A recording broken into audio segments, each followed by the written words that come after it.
Well, gents, me and Positrack here are just pulling out with Cheapfinder 2.0. The funniest part is I actually bought it off the exact same guy as the last Cheapfinder.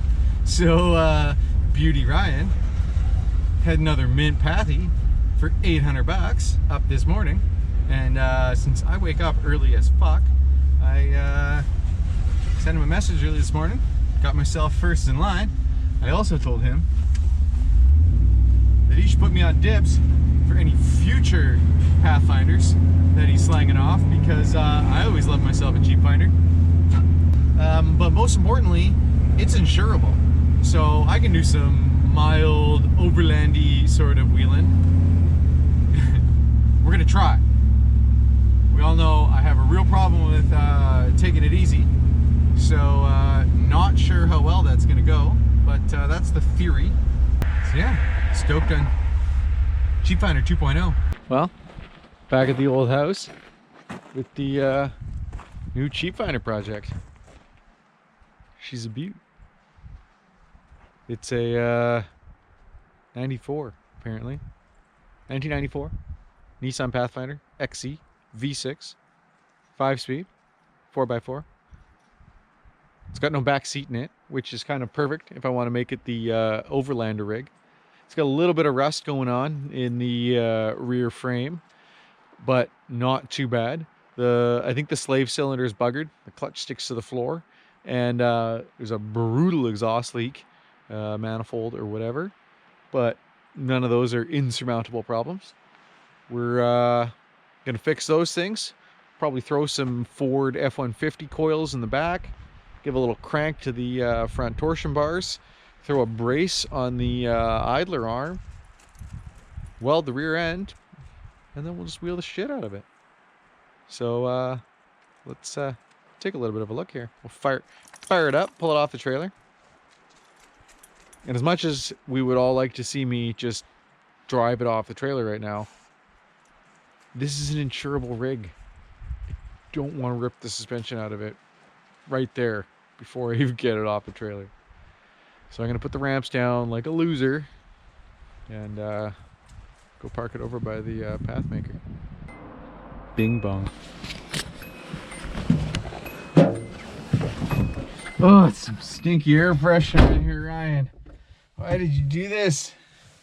Why'd you do this to me?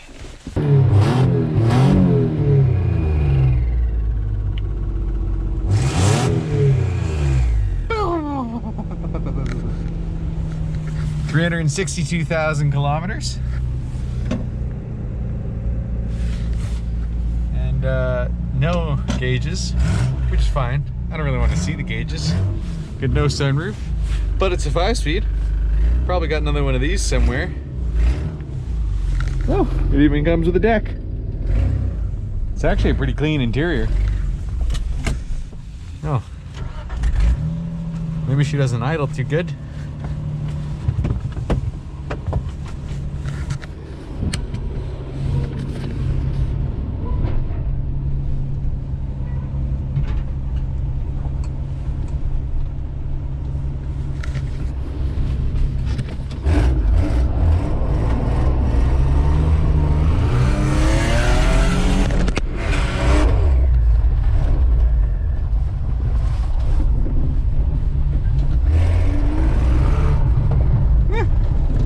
Drive one-handed with a 5-speed.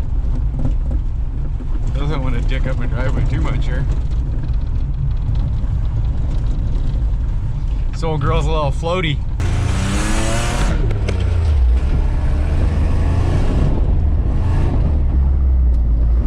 Started to do a burnout. We saw one of the neighbors.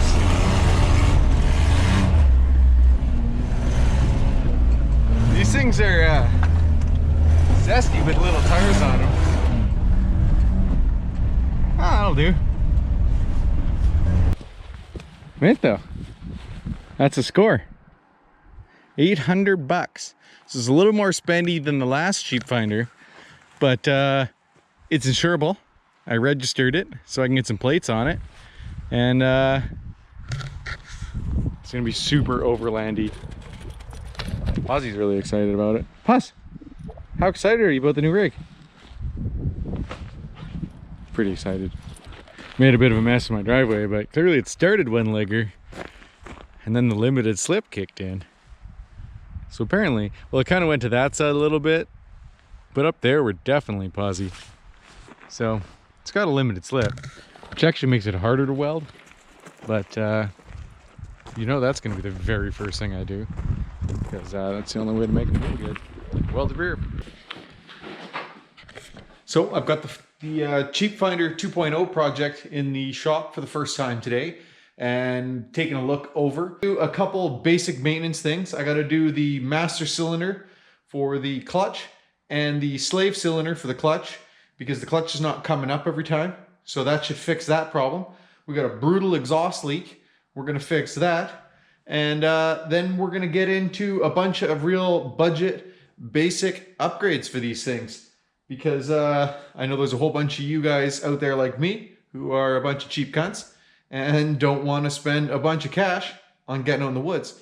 So we're gonna do some cheap to free things. Of course, you're gonna need some basic tools, and not to be a dumb shit, but that's on you, not me. We're gonna lift it up. This one's got the LSD rear in it, so we're gonna pull the third out of it. We're gonna weld the rear. We're gonna make a steering brace for the thing, which is a pretty simple little fab project. And then we're going to give the torsion bars a bit of a crank, give it a couple inches of lift in the front. And then the one thing I have to buy I'll get off my buddy actually, is a couple of Jeep Cherokee coils, and it'll give me about 2 inches of lift in the rear, and we should be good for some overlanding. I'm gonna toss a rooftop basket in the thing, and should be a fun little rig. So let's get to work on the real basic things right now, this clutch and this exhaust leak, and then we'll take a look in future videos at welding the rear and doing that steering brace and doing a budget lift for a 1992 Nissan Pathfinder, which turns into a pretty capable little rig with those three things and next to no money out. So should be good. Let's get to it. So I got the clutch master, clutch slave replaced, and seems to be a lot better. I took a quick look around, haven't figured out the exhaust leak yet. I'll fire it up in a minute. We'll track down that exhaust leak, but before I start getting things hot under there, it's time to hack the sway bars out of the front and rear of this thing, because ain't nobody got time for that shit. So if you're running the stock sway bars, that's lame. You're gonna get, I don't know, a couple inches more flex in the rear and in the front when you don't have sway bars. Sure, you're gonna be a little sketchier on the highway and at high speed, but like, it's not a fucking race car. It's a furbifer. So you want the flex. So we're gonna throw those away. God damn it. Keep getting text messages.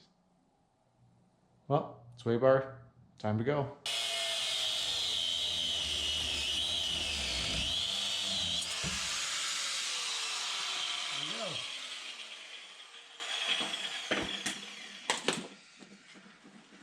So that's the sway bar cut out of there. Now we just gotta get it out. Here we are.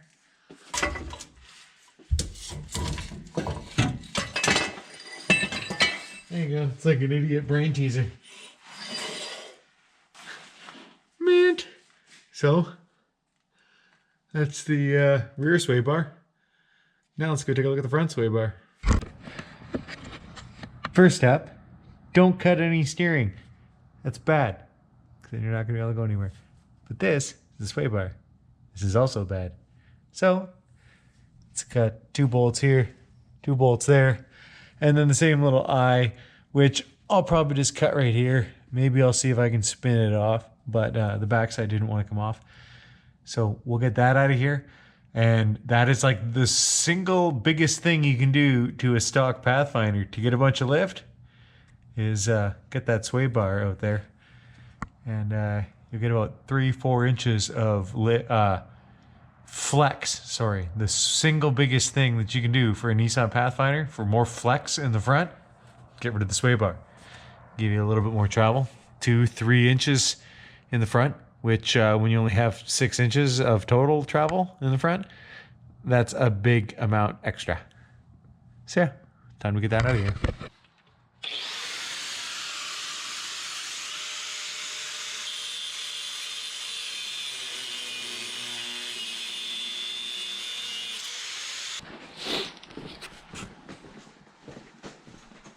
Sway bar, bruh.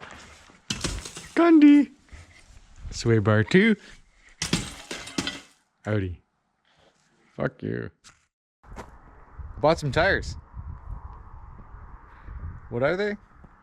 34 by 10.5 inch R15 Super Swampers.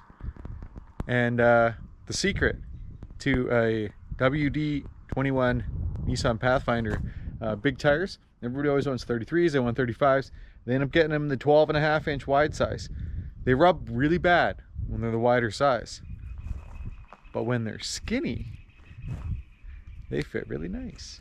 So we're pretty much gonna do the zero lift on this thing and slap these tires on.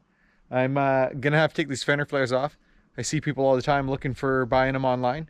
I'd love to sell them to you, but that's a pain in my ass. So I'm gonna throw them in the garbage and you're gonna get mad at me. Unless you can drive up this driveway and take them out of my hands. They're going in the garbage. And we're gonna throw these 34s on here and see how they fit. And you might wonder, well, if you got the nice shop, why are we talking about doing this in the driveway? Well, this is the Cheapfinder project. And you know, if you got a fancy shop, you probably don't have a cheap rig. But if we're talking about cheap rigs and wanting to help you out building those things, well, odds are you're going to be working in the gravel too. So I'm going to work on the gravel, just like good old times. I got a nice big chunk of cardboard over there.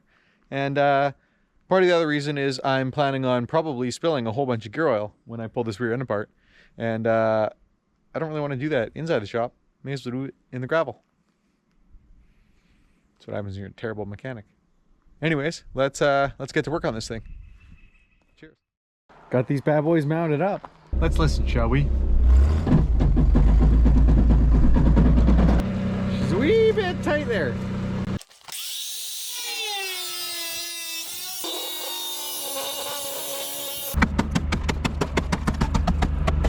I see the question asked all the time online.